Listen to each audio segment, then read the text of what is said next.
नमस्कार, मैं शिवम। आप देख रहे हैं ऑनलाइन न्यूज़ इंडिया। दिल्ली की सड़कों पर पिछले एक महीने से युवाओं का जमावड़ा है।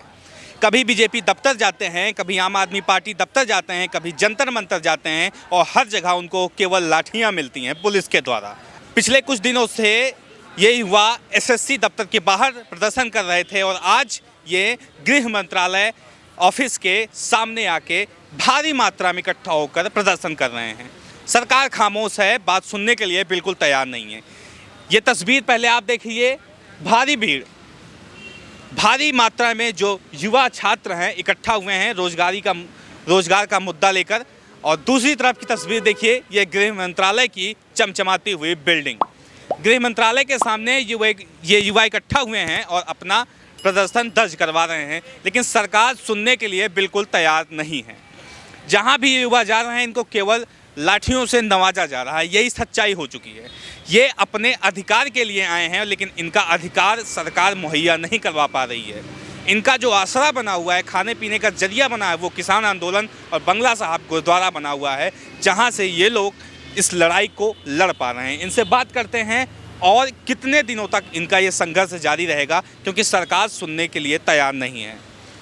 आप लोग तो दूसरे किसान आंदोलन खड़ा करने की कोशिश कर रहे हैं। किसानों की बात सरकार नहीं सुन रही है, आप लोग की भी बात नहीं सरकार सुन रही है। ये सर एक ना हमारे भारत में नारा होता था सबसे पहले, जय जवान जय किसान। आज एक ऐसी गवर्नमेंट के कारण हालात आ चुके हैं कि आज जो कैंडिडेट है, जो विद्यार्थी नौजवान वे फौज बनने का सपना देख रहे हैं, वो भी सड़कों पर बैठे हुए और हमारे किसान भी सड़कों पर बैठे हुए हैं। हमारी गवर्नमेंट के लिए और देश के लिए सबसे बड़ी शर्म की बात यही होनी चाहिए कि जवान भी सड़कों पर है और किसान भी सड़कों पर है। पर अभी तक जो हमारी गवर्नमेंट है वो तो सिर्फ अमीरों की जेबों को भरने में लगी है। ना तो बेरोजगारी खत्म कर रही है, ना तो रोजगार दे, ना ही किसानों की बातें सुनी जा रही है। सर पुलिस के द्वारा कैसा रवैया रहता है आप सब लोग के साथ? सर अगर हम परमिशन के लिए जाते हैं तो हमें दर दर की ठोकरें मिलती हैं। अगर परमिशन मिलती है सिर्फ एक दिन की, 11 बजे से लेकर शाम 4 बजे तक, और 4 बजे के बाद हमें उठाया जाता है। अगर नहीं उठते तो फिर हमारे ऊपर लाठीचार्ज होता है, किया जाता है। सर कितनी बार आप सब लोग के ऊपर लाठीचार्ज होता है? सर ये 3-4 बार हमारे ऊपर लाठीचार्ज हो चुका है। एक लड़का उसका हाथ टूट गया था, वो अभी ट्रीटमेंट के लिए अपने गाँव गया हुआ वापस। तो देखिए, जो बात शुरुआत में मैंने कहा कि जहाँ भी जा रहे हैं पुलिस के द्वारा इनको लाठियाँ मिल रही हैं। एक शख्स हताहत हुआ, उसका हाथ टूट गया पुलिस के द्वारा बर्बरपूर्वक लाठीचार्ज के कारण। ऐसी बहुत सारी कहानियाँ आपको इस आंदोलन में देखने को मिल जाएंगी। और इसके विपरीत आप किसान आंदोलन में जाते हैं तो वहाँ पे भी ऐसी बहुत सारी चर्चित कहानियाँ हैं। किसी का हाथ टूट गया, किसी का सर फट गया। कई बार हम लोग भी हताहत हुए हैं किसान आंदोलन के दौरान। ये भी एक सच्चाई है। लेकिन युवाओं का मुद्दा चल रहा है और ये भीड़ आप सब लोग देखिए। इस भीड़ में कौन सा चेहरा क्या है और किस चेहरे में क्या दर्द छुपा है, उसको बयां करने की ज़रूरत नहीं है। सभी के पास अपनी एक कहानी है और उस कहानी को लेकर ये सभी लोग दिल्ली के सड़कों पे मौजूद हैं और अपनी संघर्ष की लड़ाई लड़ रहे हैं। लोगों से बात करते हैं, कहाँ से आए हैं, कब तक रहेंगे और क्या है इनके बुनियादी मांग। कहाँ से आए हो भैया? हम तेलंगाना से। तेलंगाना। सरकार तो सुन नहीं रही बात आपकी। विंटलेదంట तेलुगु में बात करेंगे आप, चलिए ठीक है। तेलंगाना से आए हुए हैं, कोई बंगाल से आया है, कोई बिहार से आया है, कोई उत्तर प्रदेश का रहने वाला है। ऐसी बहुत सारी कहानियां आपको यहाँ पे देखने को मिलेंगी। और अभी लाइव तो जिस तरीके से आप देख पा रहे होंगे, ये तस्वीरें गृह मंत्रालय के सामने की तस्वीरें हैं। युवा एकत्र होकर अपना प्रदर्शन कर रहे हैं, लेकिन सरकार बिल्कुल भी सुनने के लिए तैयार नहीं है और अपनी मांग को लेकर ये भी अडिग दिखाई पड़ रहे हैं। कहाँ से आए हैं आप लोग? सर मैं महाराष्ट्र से हूँ, काजल यादव जी। आप लोग आज गृह मंत्रालय के सामने आ गए, फिर भी सरकार खामोश है। सर देखिए, 1.5 महीने से सरकार गूंगी बेरी हो चुकी है, सुन नहीं रही है बात, तो अभी क्या सुनेगी। हमें गृह मंत्रालय के सामने जाना था। अभी दिल्ली पुलिस आके कहता है हमसे कि तुम अगर वहाँ जाते हो तो तुम पे लाठीचार्ज हो जाएगा, केस दर्ज हो जाएगी। केस बता देते हैं तो कर दो भाई केस। 1.5 महीने से वही तो कर रहे हैं, लाठीचार्ज 5 बार खा चुके हैं और 6ठी बार खा लेंगे। और केस की बात कर रहे हैं, कर दो। वैसे भी हम मर चुके हैं, 3-3.5 साल हो गए हमको भर्ती देके, हम मर चुके हैं। गलती हमारी यही है कि हम गवर्नमेंट जॉब करना चाहते हैं। पहली बात है, आपको अगर हमको भर्ती होना ही देना नहीं है तो क्यों भर्ती निकालते हो भाई? कि ये देखिए, ये नई वैकेंसी निकालने वाले हैं। किस लिए निकालने वाले? पैसा कमाने के लिए। इनको पैसा कमाना है हमारे थ्रू, और यही हमें फिर पेमेंट देंगे। अरे भाई पहले ज्वाइन कर लो। सरकार है, मोदी सरकार बोल चुकी है 2 करोड़ नौकरियाँ निकालेगी। पहले यही तो भर लो। 300 लड़के तो है यहाँ पे, इनको तो ज्वाइनिंग दे दो। हम देखिए सर, हमारा मुद्दा सीधा है, जब तक ज्वाइनिंग नहीं मिलेगी तब तक हम घर नहीं जाएंगे। चाहे जब लाठीचार्ज आप लोग के ऊपर होती है तो आप लोग के साथ इसमें मैं देख रहा हूँ बहुत सारी लड़कियाँ भी हैं, तो कोई ऐसा महिला कर्मचारी हो जो आप लोग से सही तरीके से बर्ताव करे कि बस वही पुलिस वाले होते हैं वही चला दिया? सर 1.5 महीने से हम पे 5 बार लाठीचार्ज हो चुका है। 5 ही बार एक भी लेडीज़ कांस्टेबल हमारे साथ नहीं थी। एक लाठीचार्ज हुआ, सब जेंट्स पुलिस थे। तो ये कहाँ का कानून है? ये कहाँ का कानून है? अगर लेडीज़ यहाँ पे मौजूद है तो आपका काम बनता है कि लेडीज़ पुलिस ही आप पे हाथ उठा सकती है या लाठीचार्ज कर सकती है। उस दिन सर जब हम एक बार हमारा प्रोटेस्ट हुआ था 3 तारीख को, उस दिन 3 तारीख को हमें यही परमिशन मिली थी, हमने यही प्रोटेस्ट किया था। प्रोटेस्ट करने के बाद 4 बजे जब से हम निकले यहाँ से, दिल्ली पुलिस हमारे पीछे आती है लाठी लेके और स्टेशन तक छोड़ने के लिए। तो हम क्यों जाए? हम क्या देशद्रोही दिख रहे तुमको? हम यहाँ से हमें भगा रहे हो? हमारे पीछे लग गई। जहाँ हम बैठ जाते थे बैठने भी नहीं दे रही थी, खड़ा भी नहीं होने दे रही थी। फिर हम रैन बसेरा जो कहते हैं ना बेघरों का घर, बंगला साहिब गुरुद्वारे के पीछे है, वहाँ पे गए। दिल्ली पुलिस वहाँ पे आती है और वहाँ के कमेटी से बोलती है अगर तुम यहाँ पे नहीं रखोगे तो तुम पे भी दबाव आ जाएगा। तो ऐसा क्यों हो रहा है? आप लोग अगर मान लीजिए आंदोलन का पर्पस ना भी हो, वैसे दिल्ली में रहना चाहते हो तो क्या तकलीफ है दिल्ली पुलिस को? तो ये हमें वही जवाब देना, हमारी गलती क्या है? हम तो दिल्ली में ऐसे भी रह सकते हैं ना। ये तो हमारे देखिए संविधान में लिखा है हम इंडिया के हर कोने में घूम सकते हैं, हमें आज़ादी है, हम इंडिया के नागरिक हैं। ये बातें कि जब आप पुलिस वालों से कहते हो तो वो क्या बोलते हैं? बोलते हैं ना, तो वो बोलते हैं नो कमेंट्स, नो कमेंट्स। उस दिन लाइव है। कानून ना सिखाओ। हाँ, हमें कानून मत बताइए, हमें रेगुलेशन मत बताइए, हम पुलिस है, हमें सब पता है यहाँ का। अगर आपको पता है जब हम पे लाठीचार्ज होता है तब नहीं दिखता कानून, तब कहाँ जाते हो तुम? मैंने बात की थी पुलिस से, मैं कंप्लेंट लेके गई थी एक, तो वहाँ पे अगर पुलिस स्टेशन में कंप्लेंट लेके गई थी तब वो क्या बोलते हैं कि नहीं मैंने तो कुछ बोला ही नहीं, बड़े अफसर के सामने बोलते हैं। तो क्यों नहीं बोलते भाई? जब तुम धक्के मार सकते हो लड़कियों को, तब नहीं दिखता क्या तुमको कानून रेगुलेशन? तब नहीं दिखती सब चीज़ें? देखिए सर, ये दिल्ली पुलिस हमें टॉर्चर बहुत कर रही है।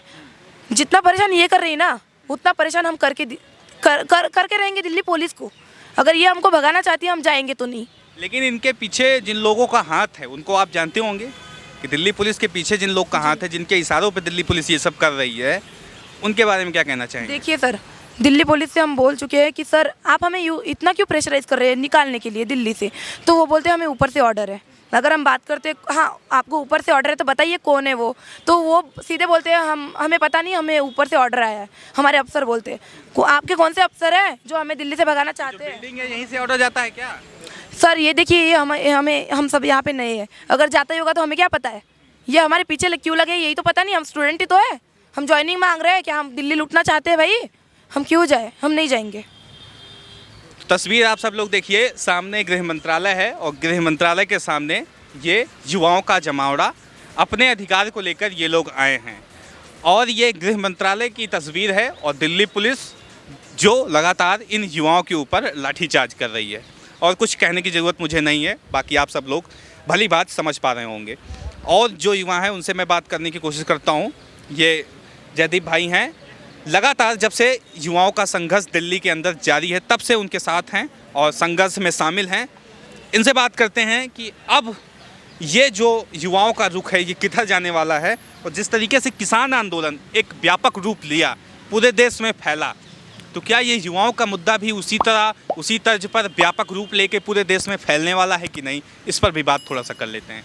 जयदीप भाई ये बताओ, किसान आंदोलन एक तरफ चल रहा है, लगभग 4 महीने होने वाले हैं, सरकार सुनी नहीं, खामोश है। आप लोग भी लगभग 1.5 महीने से हो सड़कों पर, सरकार सुन नहीं रही है, खामोश है। तो क्या किसान आंदोलन के तर्ज पे आप लोग भी कुछ ऐसा करने वाले हैं? कुछ ऐसी प्लानिंग चल रही है? हम तो चाहते हैं कि पूरा देश का युवा संगठित हो, इकट्ठा और यहाँ पे आए, तभी बात बनेगी। अब ये 100 आदमी से क्या होता है? मतलब आप बता दो, वहाँ पे लाखों आदमी बैठे हैं, 4 महीने से बैठे, लाखों आदमियों की सुनी और 300 आदमी मर चुके हैं। यहाँ पे इनका तो कुछ नहीं बिगड़ा है। ये 1.5 महीना से बैठे हैं, 14 फरवरी को पहला दिन था, यहाँ पे आए थे, 3-4 बार लाठीचार्ज हो चुका, सड़कों पे बैठे हैं। गुरुद्वारे में गए तो वहाँ से हटा दिए, रैन बसेरे में गए वहाँ से हटा दिए। सड़क पे बैठने, सड़क पे भी नहीं सोने दिया। सड़क किसकी होती है? सड़क तो जनता की पब्लिक प्रॉपर्टी होती है। आर्टिकल 19 हमारे संविधान का गारंटी देता है राइट टू प्रोटेस्ट की। उसके अंडर हम बैठे हैं, एक्सरसाइज कर रहे हैं, पीसफुली प्रोटेस्ट कर रहे हैं। हमें किसी को पत्ता भी नहीं उखाड़ा है, मतलब तोड़ा है। तो आप बता दो किस तरह का, मतलब क्या बर्ताव है? बोला ना मेरी बहन ने कि हमारे ऊपर लाठीचार्ज किया है। ये दिल्ली पुलिस, आपने पूछा ना किसके इशारे पर काम करती है? होम मिनिस्टर के अंडर आती है दिल्ली पुलिस। और आपको पता है होम मिनिस्टर कौन है इस देश में?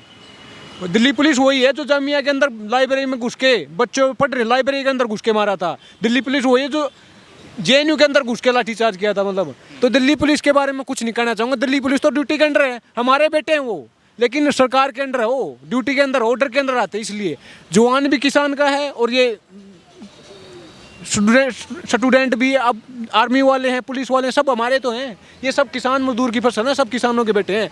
आपको मैं एक इंटरेस्टिंग बात बताता हूँ, ध्यान से सुनना। अब इस देश में 2019 में आम चुनाव हुआ ना, जब आम चुनाव हुआ तो 60 करोड़ लोगों ने वोट दी थी। कितने दिन में चुनाव कंडक्ट हो गया था? पूरे 60 करोड़ की बात कर रहा हूँ मैं, 1.5 महीने में चुनाव पूरा कंप्लीट होता है, 60 करोड़ लोगों ने वोट दी थी। लेकिन 2018 में भर्ती निकलती है, आज 2021 है, 60,000 भर्तियाँ निकली थी, 4 साल में 60,000 भर्तियाँ नहीं भरी गई इन पे। ये मतलब लॉजिकल बात है बहुत ही। इस बात पे ध्यान नहीं दिया जा रहा, क्योंकि आप चुनाव तो 1.5 महीने में करवा सकते हो, 60 करोड़ लोगों की वोट डलवा के, 60 करोड़ लाइन लगे थे ना। अब 4 साल में 60,000 को नहीं भर्ती दे सकते। 1 लाख से ज़्यादा भर्तियाँ खाली पड़ी हैं, खुद पैरामिलिट्री में जो सारी फोर्सें हैं तो उनमें खाली पड़ी हैं। तो आपने 54,000 के उम्र 6,000 और दे देते। ये आपको पहले बताना चाहिए कि हम तो 54,000 लेंगे, तो 54,000 की वैकेंसी निकालनी थी, आपने 60,000 की क्यों निकाली? जो नॉर्मलाइजेशन होता है सबसे बड़ा घोटाला इस देश में। अब ऐसा ऐसी बच्चा तो है नहीं कि मतलब घुटनों पर चलने वाला बच्चा तो है नहीं। एसएससी सालों से चलता आ रहा है, हर तरह का एग्जाम कंडक्ट करवाता है, 23-24 टाइप के एग्जाम होते हैं एसएससी के अंदर। तो क्या वो हर बार गलती क्यों करता है? नॉर्मलाइजेशन किस चीज़ का होता है कि उसने मतलब कोई पेपर आसान बना दिया, कोई मुश्किल बना दिया। तो बच्चा तो है नहीं, मैंने बोला बार बार वो, या उसमें एफिशिएंसी नहीं है, उसको बंद किया जाए। समझ रहे हो क्या? नॉर्मलाइजेशन सबसे बड़ा घोटाला क्या है? नौकरियां बेची जाती थी, अब वो बैकडोर से बेची जाती हैं। नॉर्मलाइजेशन में हमें क्या पता किसका क्या हो रहा है? तो इस देश में नौकरियां बेची जा रही हैं, इस देश के जवान की नहीं सुनी जा रही। अगर रोजगार होगा तभी तो देश बचेगा ना, कि शांति होगी, रोजी रोटी होगी। अगर रोजगार होगा तो अपनी आप सारी समस्या का हल हो जाएगा। तो ये सरकार नहीं सुनना चाह रही, तानाशाही पे उतराई है। आज कोई भी खुश नहीं इससे। एक जवान इसकी विद्यार्थी की बात नहीं कर रहा, आप किसान की बात किया आपने। पुलिस वालों को देख ले क्या हालात हैं उनके साथ। जो पुलिस रिफॉर्म में आते हैं वो आज तक लागू नहीं हुए। आर्मी वालों का खाना नहीं मिल रहा। पुलिस वकीलों का आपने सुना, न्यू मेडिकल पॉलिसी लेके आए हैं, नर्स का डॉक्टर क्या ला है। इस देश में कोई भी खुश नहीं है। तो आज आप सब लोग देख पा रहे होंगे जो ये सच्चाई है, ये भारत सरकार में की सच्चाई है और भारत की सच्चाई है, और देश के युवा सड़कों पे हैं। तस्वीरें आप सब लोग देखिए किस तरीके से इनके द्वारा नारे लगाए जा रहे हैं, एसएससी मुर्दाबाद, क्योंकि जो एग्ज़ाम कंडक्ट कराने की जिम्मेदारी होती है वो एसएससी की होती है। और जिस तरीके से 60,000 भर्ती निकाल के केवल 54,000 लोगों का ही सिलेक्शन लिया गया, और मेडिकल फिट कितने लोग थे? वो थे 1,10,000, लेकिन सिलेक्शन कितने लोगों का हुआ? मात्र 54,000 लोगों का। ये सिलसिला लगभग पिछले 4 से 5 सालों में बढ़ा है, बहुत ज़्यादा बढ़ा है।